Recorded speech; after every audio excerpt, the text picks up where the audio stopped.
Você está ouvindo uma ministração da comunidade cristã de Três Coroas. Que essa mensagem possa edificar sua vida. Bom dia.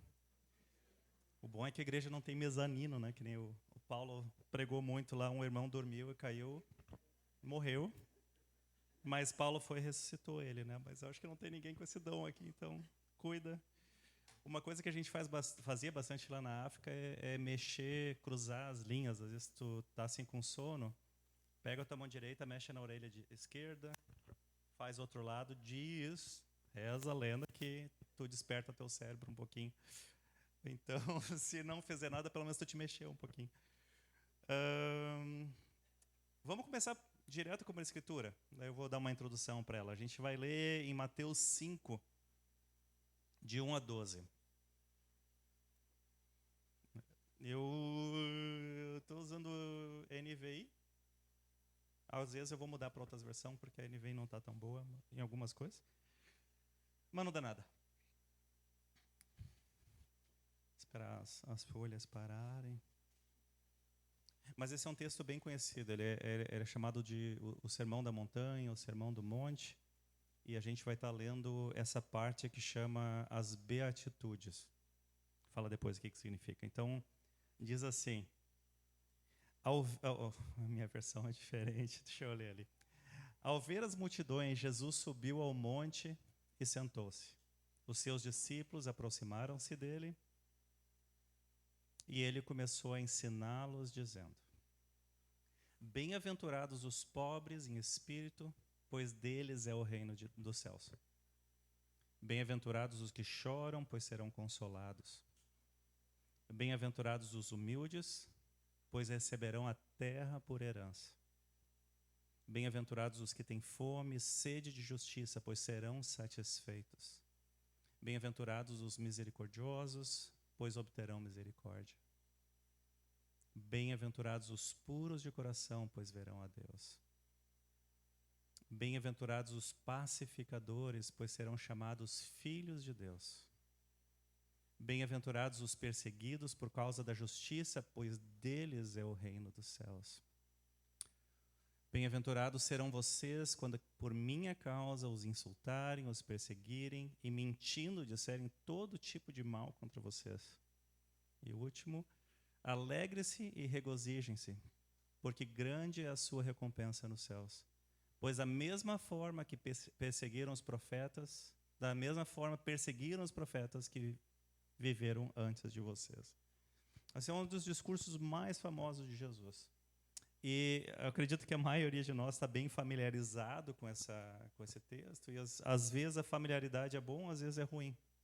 Que às vezes a gente corre pelo texto achando que a gente já sabe qual é a mensagem dele, né? Mas antes de a gente começar, eu quero só explicar ali o que é bem-aventurado, o que essa palavra quer dizer, que daí já vai ajudar um pouquinho, né? Mas o que Jesus está falando ali, a bem-aventurança, o bendito seja, tem outras expressões, agora não me lembro, mas é um estado profundo de bem-estar. É uma felicidade completa, é quando tu é afortunado. É quando o shalom de Deus, a beleza, a ordem e a abundância está reinando dentro da tua vida. Então é mais ou menos isso o significado da palavra.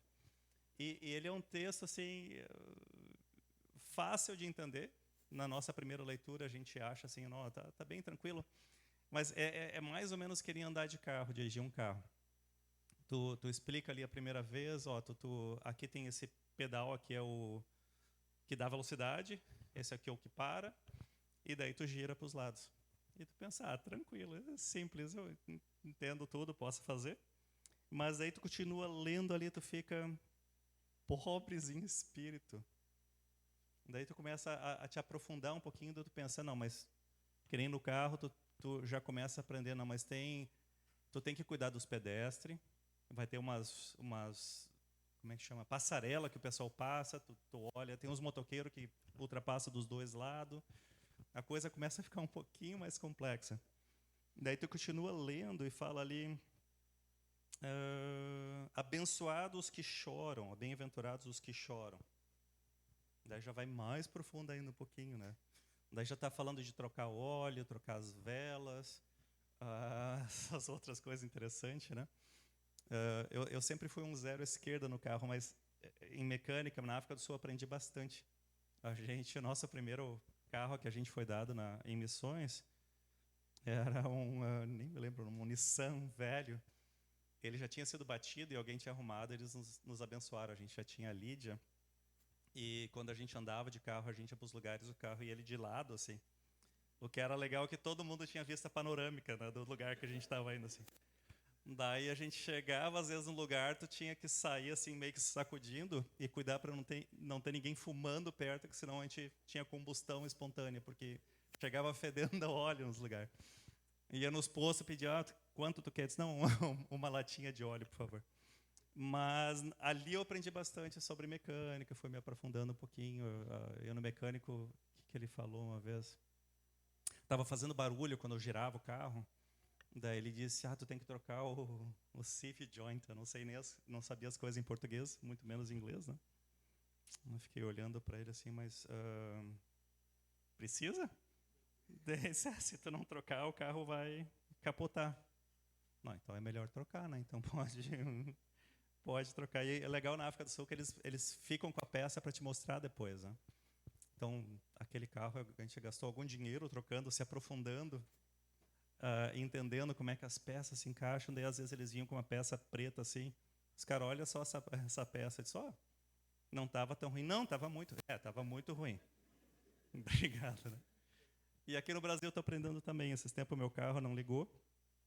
E eu liguei para o Oséias e disse, não, eu tenho essa aqui é de elétrica, eu tenho essa alta elétrica que eu recomendo. Levei meu carro lá. Quando eu fui buscar, foi rapidinho, estava pronto. Eu perguntei o que foi. Ele disse, foi o porta-escova. Eu fiquei olhando para eles assim. Está resolvido agora sim. Paguei, saí, eu fiquei pensando depois, eles devem agora estar tudo rindo, né? Que eles falaram porta-escova, puxaram, como é que me tiraram para bobo e estão achando engraçado, mas depois eu vi que é uma parte do carro mesmo. Senão ele no carro não liga. Mas a mesma coisa com essas bem-aventuranças, se a gente não entende onde é que ela se encaixa na história, tu fica, às vezes, pode ficar perdido, que nem eu ainda fico perdido com a mecânica. Se a gente não entender que essa peça encaixa aqui, se essa peça encaixa aqui, a gente pode até interpretar errado o que Jesus quer dizer. Não que seja alguma coisa terrível, né? Mas umas coisas que a gente tem que responder quando a gente lê isso é quem que ele estava ensinando? Quem que estava escutando essa mensagem e que importância que teve isso para eles? Que impacto que teve isso na vida deles? Tem muitas pessoas que consideram esse ensino um ensino de moral, de ética, que Jesus era um professor tremendo e até certo ponto está certo, né? Mas tinha algo muito mais profundo que estava sendo falado ali, que Jesus está tentando mostrar para esses ouvintes dele. Gandhi, não sei se já ouviram falar, mas é o Mahatma Gandhi, um indiano que teve uma revolução na Índia. Ele tinha uma disciplina espiritual que ele lia todos os dias, pelo menos um trecho desse sermão da montanha todo. Porque ele achava que ali tinha muita sabedoria e toda a independência da Índia, da Inglaterra, foi feita pacificamente, baseada principalmente nos textos de Jesus. Mas, infelizmente, ele nunca viu Jesus além de um mestre ou uma pessoa sábia, né? Mas, então, para a gente entender o que é mensagem, a gente tem que entender também onde é que essa mensagem está aparecendo. A gente começou a ler ali no capítulo 5, então teve um capítulo 1, o 2, o 3 e o 4, até que a gente chegou nessa mensagem principal.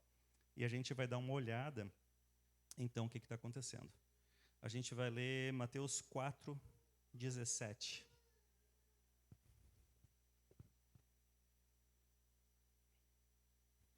Antes da gente chegar aqui, o que aconteceu? Jesus nasceu, foi uma coisa incrível, milagre. Jesus foi batizado, foi levado pelo Espírito no deserto, foi tentado. Assim que ele saiu, ele começa com essa mensagem. Diz assim, a partir desse dia, Jesus começou a pregar. Arrependam-se, pois o reino dos céus está próximo. Então, o que Mateus está fazendo aqui? Ele está nos dando o resumo da mensagem que Jesus estava falando. Não é que ele subiu em cima de uma caixa numa esquina e ficou gritando, arrependam-se, o reino. Não era desse tipo, mas ele pregou várias vezes e ele está te dando aqui o que era o coração da mensagem. Ele começou a pregar sobre o reino de Deus. E isso vai ser importante para a gente. E a mensagem ali, como vocês já estão antecipando, das bem-aventuranças vai estar linkado com isso, com essa mensagem do reino. Vamos continuar a ver o que aconteceu depois. Versículo 18. Andando deixa eu ler, só o 18 até o 20. Enquanto andava às margens do mar da Galileia, Jesus viu 2 irmãos, Simão, chamado Pedro, e André. Eles estavam lançando as redes ao mar, pois eram pescadores. Então Jesus lhes disse, sigam-me, e eu os farei pescadores de homens. 20. E no mesmo instante eles deixaram as redes e o seguiram. Começaram a andar com Jesus. 20 e 22. 21, 22, perdão. E quando se aproximaram de Jerusalém... 20... Perdão, era versículo 4, 21 e 22. Eu falei... A gente vai só continuar lendo ali um pouquinho. Indo adiante, ele viu outros 2 irmãos, era Tiago e João, filhos de Zebedeu. Eles estavam no barco com Zebedeu, seu pai, preparando as redes, e Jesus os chamou. E eles, deixando imediatamente o barco e o pai, o seguiram. O seguiram. De novo, ali a mensagem principal. Agora a gente vai ler, continuando o mesmo texto, 23 e 24. Daí Jesus percorreu toda a região da Galileia, que era ali no norte de Israel, ensinando nas sinagogas, pregando o quê? O evangelho do reino e curando todas as enfermidades e doenças no meio do povo. 24 ainda. E as notícias sobre ele se espalharam por toda a Síria. E o povo lhe trazia todos os que sofriam de vários males e tormentos, os endemoniados, os epiléticos, os paralíticos. Pausa aqui. O que estava acontecendo com Israel na época? Eles haviam sido invadidos pelos romanos.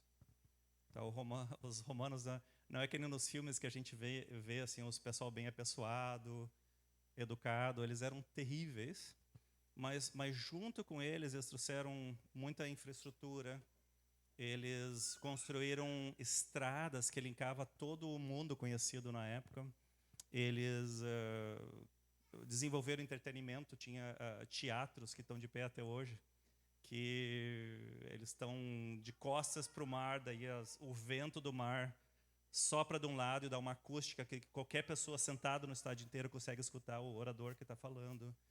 Eles desenvolveram medicina, não sei quanto sucesso eles tinham, mas tinham algum tipo de medicina. Que mais? Política. A política que a gente segue até hoje, com senadores, tudo baseado nos romanos. Então teve coisas boas que eles trouxeram, mas para conseguir tudo isso foi abaixo de opressão. Eles oprimiam o povo, eles cobravam impostos terríveis.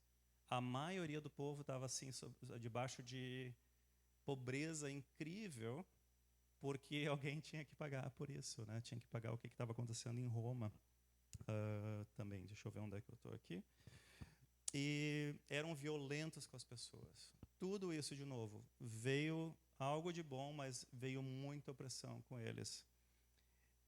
Lendo ali de novo essa parte, as notícias sobre ele, o povo lhe trazia todos os que sofriam de vários males e tormentos, endemoniados, epiléticos e paralíticos. Como é que tu pensa que esse tipo de pessoa era tratado num tipo de reino assim, num tipo de governo assim? Como é que tu acha que essas pessoas eram impactadas por um povo que está tão interessado no dinheiro, no local? Até se eles pescavam, estavam indo para casa com os peixinhos, eles tinham que pagar, porque eles pescaram no mar da Galileia, que pertence agora ao imperador. Essas pessoas... Bom, como é que tu acha que os líderes de Israel, então, tratavam ele também? Os líderes religiosos. Todas essas pessoas que está falando ali, eles eram rejeitados, eles eram largados, eles não eram cuidados, eles não tinham importância nenhuma para o governo não tinha interesse nenhum com eles. O próprio Israel, os líderes, não tinham interesse por eles também. A maioria deles iam viver ao redor da cidade, perto das cercas, iam viver de esmola, de doação, de caridade das pessoas, porque muitos deles não podiam trabalhar. Provavelmente de esmola, algum parente que cuidava deles, mas por causa da opressão do sistema, a vida estava muito, muito difícil para esse tipo de gente. E se eles tinham qualquer defeito, eles não podiam nem participar de uma sinagoga, dependendo do tipo de doença que eles tinham. Então, quer dizer que eles não podiam casar, eles não podiam ter vida social, eles eram, de novo, totalmente retirados da sociedade da época. E daí o que aconteceu? Ele os curava. Versículo 25. E grandes multidões o seguiam, vindas da Galileia, de Decápolis. Esses lugares não falam muito para nós, mas Decápolis eram 10 cidades gregas que estavam um pouquinho do nordeste de Israel. Era todo mundo impuro para os israelitas. Eles adoravam ídolos. O que tu imaginar de ruim, tem até hoje templos que aconteciam orgias ao ar livre para o pessoal ver. Era terrível. Esse é o povo que estava ali junto, de Jerusalém, da Judéia e da região do outro lado do Jordão. E então, a primeira pergunta que eu comentei, quem que ele estava ensinando? Eram essas pessoas que ele começou a ensinar. Vamos ver de volta ali Mateus 5:1.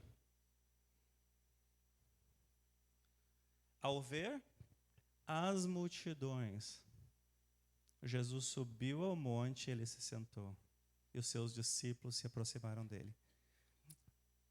Tem alguns teólogos que dizem que esses discípulos estavam chamando todos, eram discípulos que Jesus não tinha separado 12 ainda.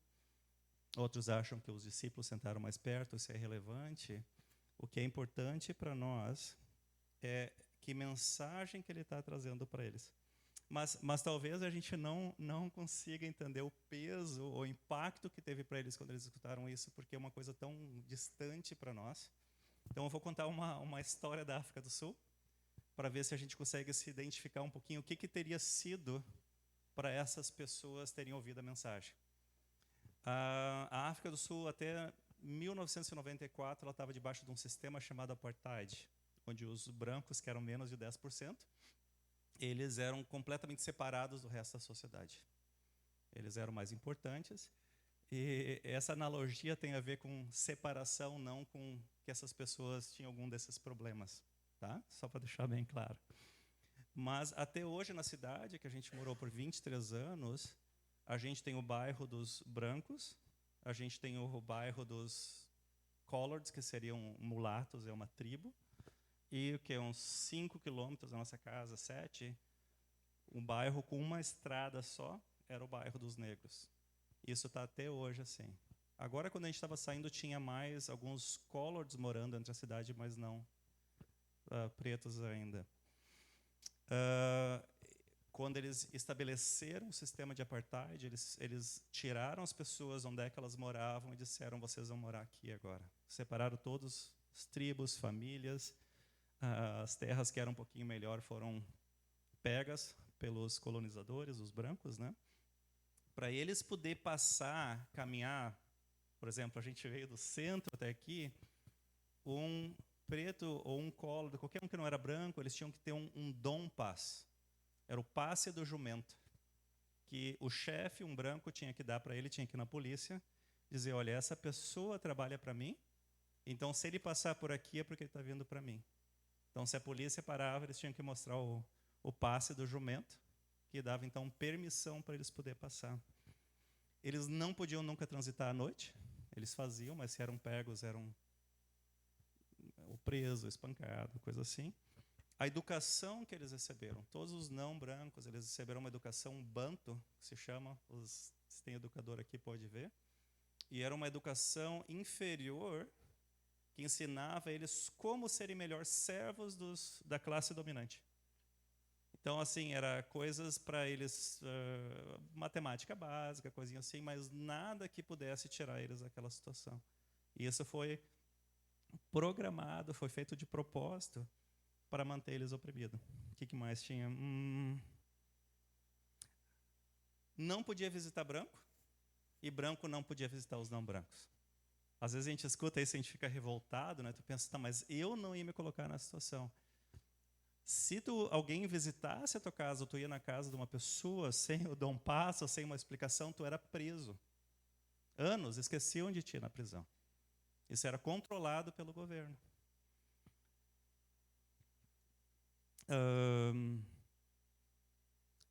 Os nossos amigos, eles dizem, eles não podiam nem entrar em restaurante. Então, o que eles faziam? Às vezes, quando eles queriam ter uma comida especial, eles iam junto com alguém que era branco, paravam do lado de fora da loja, morrendo de medo, e os outros entravam, compravam comida e traziam então para comer em algum lugar, porque eles não eram permitidos entrar em restaurante.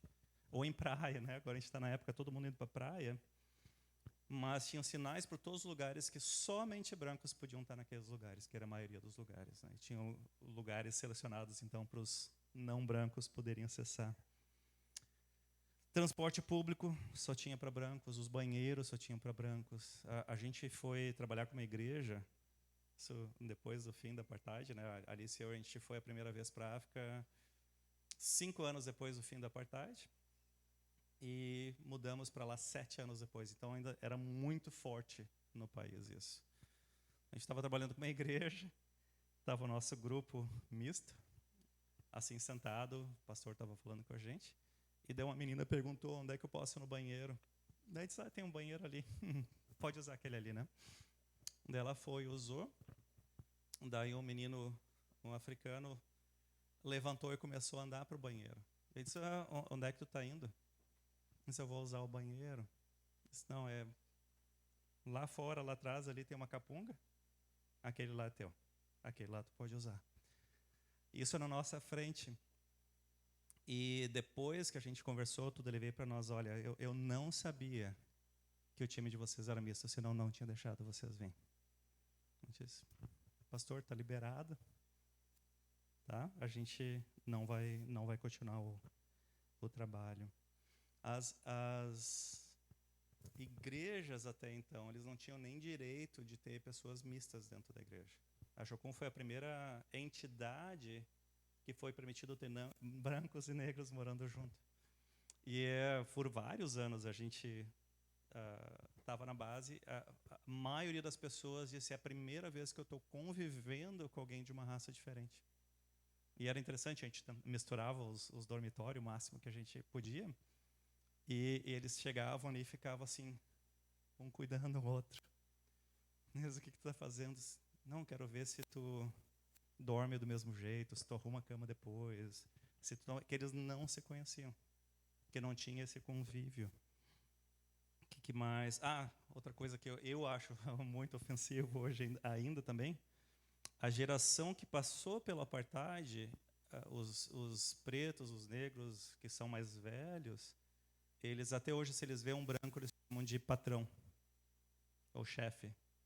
Então, assim, às vezes tem uma pessoa de 60, 70 anos, eles passam o chefe, o patrão. E por mais que a gente tenha que dizer, cara, não me chama de patrão, pelo amor. Ai, desculpa, patrão. Mas está tão arraigado de que tem uma classe que é superior, porque isso foi ensinado, foi trabalhado, foi feito, né? O que mais aconteceu? Tem uma amiga minha que ela tem tios que ela nunca conheceu, porque eles cresceram na fazenda, e naquele tempo os fazendeiros, eles decidiam quantos filhos eles achavam que tu podiam ter. Então, se tu tinha mais, eles simplesmente viam um dia, tiravam a criança e levavam para um lugar e eles nunca mais ouviam falar. Onde é que estava a criança? E isso era o normal. Não podia ir para a polícia perguntar o que aconteceu. Sumiu. Para sempre. E o mais triste... Desculpa.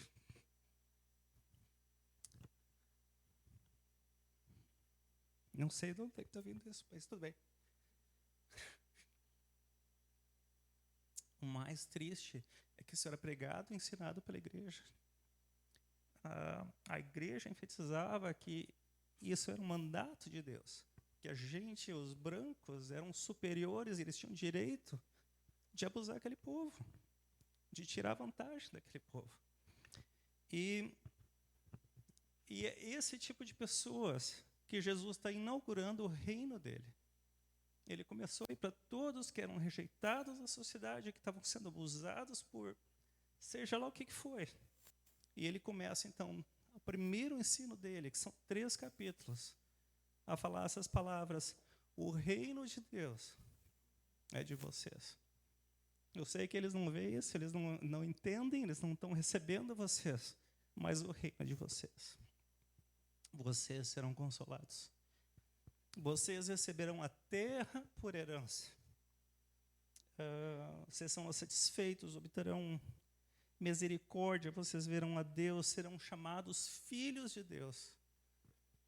Foi esse tipo de pessoa. Não foram os nobres, não foram os ricos, não foram os que têm influência.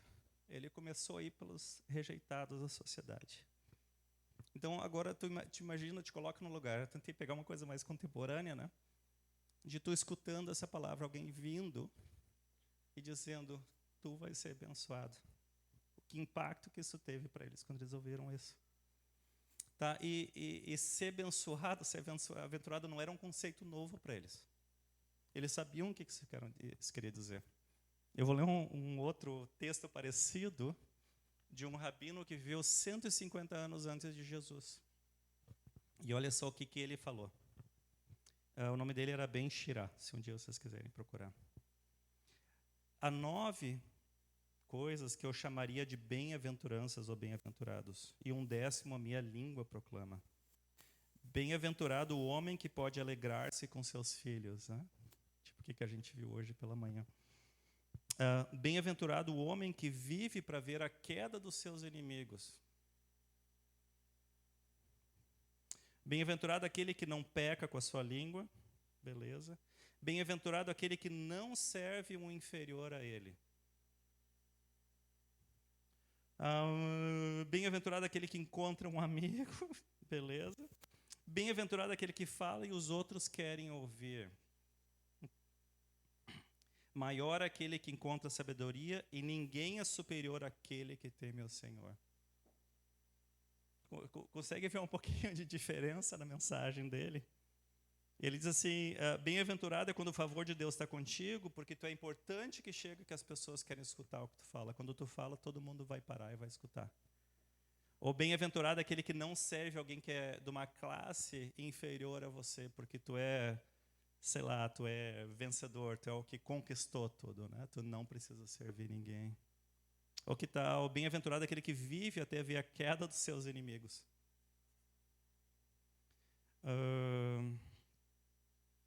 Assim por diante. Mas, claramente, os 150 anos de Jesus, a gente vê que aquilo que Israel estava vivendo não eram mais os valores de Deus para eles. Eles eram para ser uma luz para a nação, mas esses eram os valores que eles estavam pregando, ministrando, passando para os outros, porque os valores do mundo, os valores dos povos que conquistaram deles começaram a afetar o coração deles. E hoje em dia é semelhante, a gente tem na nossa cultura também, né? Quem que tem valor hoje em dia? Quem que tem mais? Alguns exemplos, quem tem dinheiro. Dependendo do carro que tu estaciona, né? Ou que tu vem, ou a casa que tu vive, né? Ou o bairro que tu mora, determina quão importante ou não tu é, ou a educação que tu tem. A gente tinha uma amiga lá na África que a gente conversava com ela, dizia Mela, né? Dizia Doutor Mela, porque ela tinha um PhD, né? E o que mais? Que família que tu vem? O que a tua família fez no passado? Determina se tu tem valor ou não. Que sobrenome talvez abre porta ou fecha a porta para você. Que trabalho que tu tem? Se tu de repente é mais importante ou não, né? Eu trabalho com isso. Né? Aqui no Brasil, uma coisa interessante que a gente só notou agora que a gente voltou: ser bonito ou bonita. É interessante como o brasileiro cultua a aparência. Nunca a gente escuta alguém descrever, alguém eu escutava, se é bonito ou feio. Mas aqui, assim, é uma pessoa bonita ou bonita. É interessante, mas é um valor para a nossa cultura, né? E esses valores não parecem nada com Jesus. Não parece nada com os valores que ele está tentando impactar na gente e, na verdade, parece mais com aquilo que ele está tentando quebrar e desconstruir e dizer isso não são valores do reino. Não é assim que o reino que eu estou inaugurando se parece. Vamos ver mais algumas escrituras sobre bem-aventurança, só para a gente entender o que Jesus está querendo dizer. Salmo 1, 2 e 3.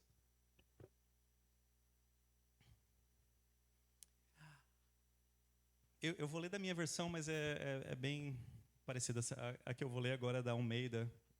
Salmo 1, 2 e 3, perdão. Pode ser o anterior primeiro? 1.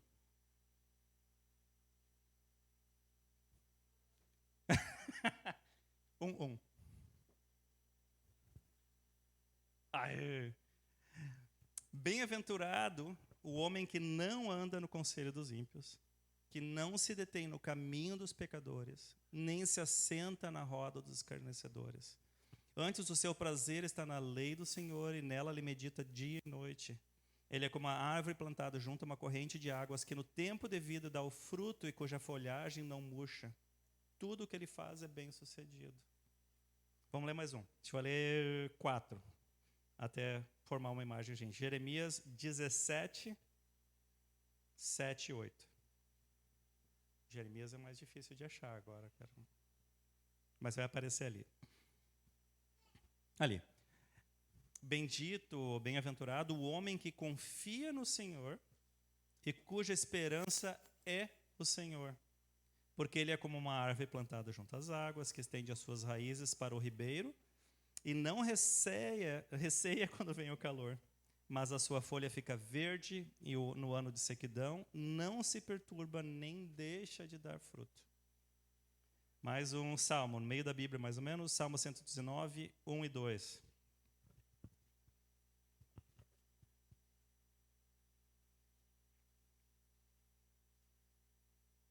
Bem-aventurados os irrepreensíveis no seu caminho, que andam na lei do Senhor. Bem-aventurados os que guardam as suas prescrições e o buscam de todo o coração. Eles não praticam iniquidade e andam nos seus caminhos. O último dessa série, Isaías 30, 18. É só um agora, 30, 18. Tem vários, mas misericórdia para a gente poder almoçar mais cedo. Ou a gente vai ler só 4. Por isso, o Senhor espera para ter misericórdia de vós, e Ele se detém para se compadecer de vós. Porque o Senhor Deus é Deus de justiça, e bem-aventurados os que nele esperam. O que a gente vai lendo em todos esses versículos? Que a bem-aventurança vem daqueles que andam com Deus. O alvo não é a bênção em si, mas o alvo é o relacionamento deles, em quem eles estão colocando a fé, a confiança, e eles podem meditar no fruto desse relacionamento, como é que está impactando a vida deles. Biblicamente, principalmente no Velho Testamento, isso era o que significava ser bem-aventurado. Esse relacionamento e o andar com Deus. E o fruto ia ser essas coisas que a gente está vendo. A gente vai voltar para as nossas bem-aventuranças logo, logo, mas eu quero só ler um texto que um teólogo ele fala sobre essas bem-aventuranças que a gente lê para nos ajudar a entender o que Jesus está tentando fazer. Diz assim: muitas vezes na história cristã, essas bem-aventuranças elas foram transformadas em ideias ou virtudes que a gente tem que ficar se esforçando para conseguir emular, repetir. Quando a gente faz isso, a gente transforma ela em fórmulas que julgamos que vai nos ajudar a ganhar status em favor de Deus. Que é exatamente o oposto que Jesus está falando aqui. Em nenhum lugar Jesus nos diz que a gente deve tentar ser pobre em espírito ou chorar ou tentar se tornar perseguido por causa dele. Ele simplesmente anuncia a grande surpresa de que essas pessoas não são importantes, não têm honra nenhuma na sociedade, são exatamente aquelas que estão recebendo a honra de escutar a mensagem do reino pela primeira vez. Aí Jesus começa a anunciar o reino, e agora vocês querem saber como é que o reino se parece? É assim, ele faz o Sermão do Monte. Então, o que ele está falando aqui? É assim que esse reino que eu estou trazendo, esse reino que eu estou inaugurando, esse reino que está em mim, é assim que se parece. Nós vamos olhar de novo para as bem-aventuranças e a gente vai gastar um tempinho o que ele estava dizendo agora com isso, com esse contexto agora, tá? Mas, importante, as bem-aventuranças, elas são uma imagem de um todo. É que nem a pecinha daquele quebra-cabeça. O alvo delas não é para a gente dessecar o que aquela pecinha significa, mas ver que imagem que está sendo pintada naquilo que Jesus está falando. Então a gente lê todas elas junto e elas juntam, pintam uma imagem que a gente vai falar agora. Então, Mateus 5,13, vamos continuar lá agora. Eu vou ler da minha versão, que fica mais fácil do que eu ficar virando as costas ali. Bem-aventurados os pobres em espírito, pois deles é o reino de Deus. Esse reino que ele está inaugurando. Bem-aventurados os pobres em espírito. E os pobres em espírito são aqueles que não têm em si mesmo a resposta. Eles precisam de Deus para o resgate deles, para a salvação deles, para ser quem ele está chamando eles para ser. De novo, pensa naquelas pessoas agora que a gente estava falando. 4, bem-aventurados os que choram, pois eles serão consolados. Nesse reino que ele está trazendo, eles vão ser consolados. Bem-aventurados os humildes, pois eles receberão a terra por herança. Versículo 6, bem-aventurados os que têm fome e sede de justiça, pois eles serão satisfeitos. Choram pelo quê? Humildes do quê, né? E é interessante o que ele está falando nesse reino, como é que vai ser para cada um deles, né? Versículo 7. Bem-aventurados misericordiosos, pois eles obterão misericórdia. Essas pessoas que têm mostrado a compaixão de Deus, o coração de Deus, vocês também vão receber isso que vocês estão passando. 8, bem-aventurados os puros de coração, pois vocês verão a Deus. O que vocês estão fazendo não é para ganhar fama, não é para dirigir o último carro do ano, não é por isso. Vocês estão puros de coração, buscando o reino de Deus, e vocês verão a Deus. 9, bem-aventurados os pacificadores, pois serão chamados de filhos de Deus. A gente recebeu o ministério de reconciliação. Isso, quando a gente trabalha nisso, a gente é chamado de filhos de Deus. Aquilo que eu estava falando para vocês ali, que aconteceu na África, o que quebrou aquilo foi a oração dos santos. Teve um mover muito grande. Tem um cara chamado Desmond Tutu, é um reverendo anglicano, aliás, acho, né? Ele estava vivo até alguns dias atrás, e quando o apartheid acabou, eles não sabiam o que eles fazem agora. A gente acabou com a lei, mas essas pessoas se odeiam ainda por que elas fizeram com os outros. O que nós vamos fazer? E eles criaram tipo um ministério da verdade e da reconciliação. E o que eles foram fazer? Vamos ver como é que se trabalha com reconciliação na Bíblia. E eles chamaram pastores, e os pastores iniciaram esse processo. E era muito lindo, não sei se um dia eu falei sobre isso. Porque eles decidiram assim, se tu viesse e tu confessasse os teus pecados em tudo, sem esconder nada, o que tu fez por um preto, o que tu fez por um branco, tu não ia pagar por isso. Mas se tu mentisse, tu ia ser responsável por tudo, né? Então eles lotavam estádios, ginásios e chamavam as pessoas, e eles iam na frente. E eles começavam lá, a senhora fulana de tal, tu veio uma vez na delegacia, tu estava atrás do teu filho, te disse que a gente não sabia, nós matamos ele, nós torturamos, fizemos isso, isso e isso. E tinha um mover tão grande que a pessoa vinha e dizia, eu te perdoo, se abraçavam e decidiam, a partir de agora, nós vamos caminhar para a unidade, que a gente não quer mais viver naquele jeito. Claro que não era todo mundo, mas uma coisa que foi baseado nesse estudo de Jesus quebrou uma coisa na sociedade que está tendo efeito até hoje. A gente tem muito para caminhar. A gente não mora lá, mas o país das minhas filhas, né? Mas bem-aventurados os pacificadores, porque eles são chamados filhos de Deus. Naquilo que eles fazem, eles transformam a sociedade. Eles são reconhecidos como os filhos de Deus. Foi tão impactante tudo isso que aconteceu na restauração da África do Sul, que outros países vieram consultar com eles para saber como é que a gente trabalha com reconciliação. Por causa do tempo que eles gastavam com Deus. Toda vez, antes de eles começar qualquer reunião, eles tinham não sei quantas horas de oração, eles ficavam orando e buscando. Intercessores orando por eles para tomada de decisão, como é que nós vamos trabalhar com isso. Lindo, né? Versículo 10. Bem-aventurados os perseguidos por causa da justiça, pois deles é o reino de Deus. Quando a gente começa a trabalhar e refletir o reino de Deus, às vezes tem perseguição, eles bem-aventurados. 11, bem-aventurados vocês serão quando por minha causa insultarem, perseguirem, levantaram todo tipo de calúnia com vocês. E ele diz, alegrem-se e regozijem-se, pois grande é a sua recompensa nos céus. Pois da mesma forma perseguiram os profetas que vieram antes de nós.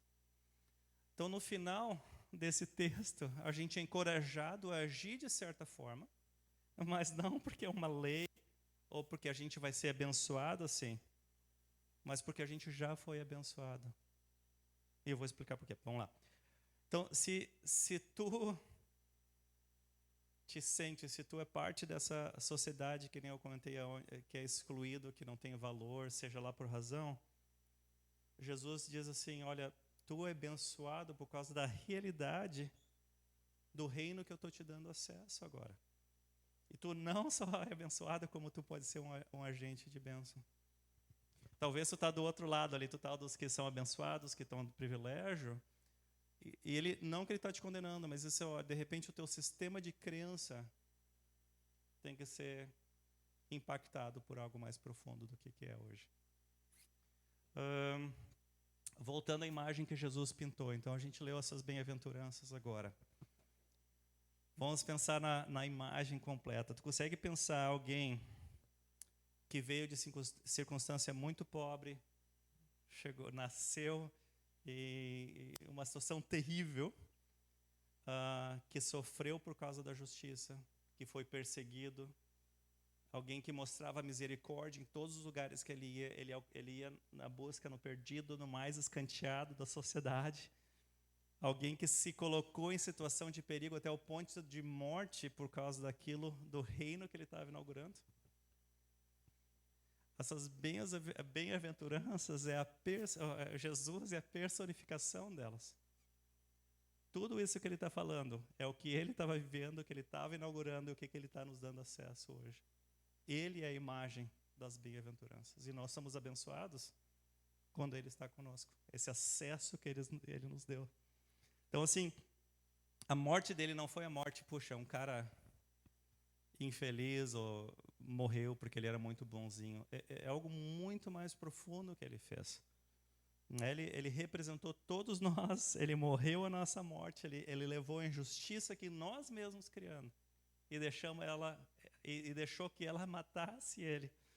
E ressuscitou e nos deu o Espírito dele para nos reconciliar com o Pai, para que a gente possa estar vivendo o reino que ele estava inaugurando ali. Amém? Semana passada, eu acredito que o Pedro estava falando ali de Atos 2:38, né? Aquela mensagem ali de como é que os discípulos estavam vivendo depois que Jesus foi embora. E basicamente o que eles estavam fazendo, orando, buscando, como é que a gente vive isso? Como é que a gente pode viver o reino de Deus da maneira que reflita quem? Cristo. Essa é a imagem que a gente está passando, essa é a imagem que a gente tem que estar passando para o mundo lá fora. Vai ter perseguição? Vai, porque é duas realidades completamente diferentes. Vai ter choque de cultura. Mas a gente está, como é que se diz, levando Jesus, e as grandes mudanças no mundo foram levadas por pessoas inspiradas pelo Espírito Santo. O fim da escravidão, a gente aprende na escola que foi a princesa Isaura que aboliu, Isabel, escrava Isaura. A princesa Isabel, né? Foi ali pressão na Inglaterra, porque teve um homem de Deus que viu isso errado, isso não reflete Deus, e colocaram tanta pressão no Brasil que ela disse, então vamos abolir a escravatura, porque senão a gente vai se ferrar. Direito da mulher, direito de tudo que tu imaginasse, tu vai lá ver. Teve homens e mulheres de Deus que estavam orando, intercedendo para ter essa mudança na sociedade. E o último pensamento, eu estou acabando com isso, há tempo para o almoço de todo mundo. 5 minutos. A mensagem que eu acho que também é muito forte em Jesus, a gente tem que cuidar de a gente não estar vivendo e dando essa imagem só dentro de nós, só para nós. Estou recebendo, está bonito, minha vida está sendo transformada. Amém. Mas tu está vendo um desafio que ele está lançando ali, que tem esse teu inspirar, ele tem um expirar, ele tem uma ação que vai além de nós mesmos. Que a gente não consegue não refletir quem é Jesus, não agir como Jesus. Né? Ele disse, agora, depois da morte dele, né, nós já somos abençoados, porque a gente já tem isso, a gente já tem essas bem-aventuranças na pessoa de Jesus que vive em nós. E eu vou terminar com isso. Mas eu quero desafiar vocês. De repente, nessa ministração, teve alguns convites do Espírito Santo, algumas alertas, alguns cutucões dele de alguma coisa que ele está te desafiando a fazer, ou a mudar, ou a ser, ou expandir o teu território, pegando da pregação do Leandro, e de você transformar isso numa oração, então. E se tu não teve nenhuma, dizer que seja Jesus me ajuda a refletir você querendo as bem-aventuranças. Amém. Então, eu vou dar 1 ou 2 minutinhos para você, de repente, transformar isso numa oração para Deus. E daí eu vou encerrar com uma oração, passar de volta para o Pedro dele. Amém?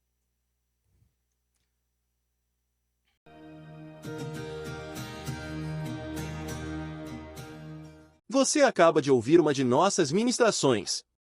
Esteja conosco em nossas reuniões e siga-nos em nossas redes sociais. Que Deus te abençoe.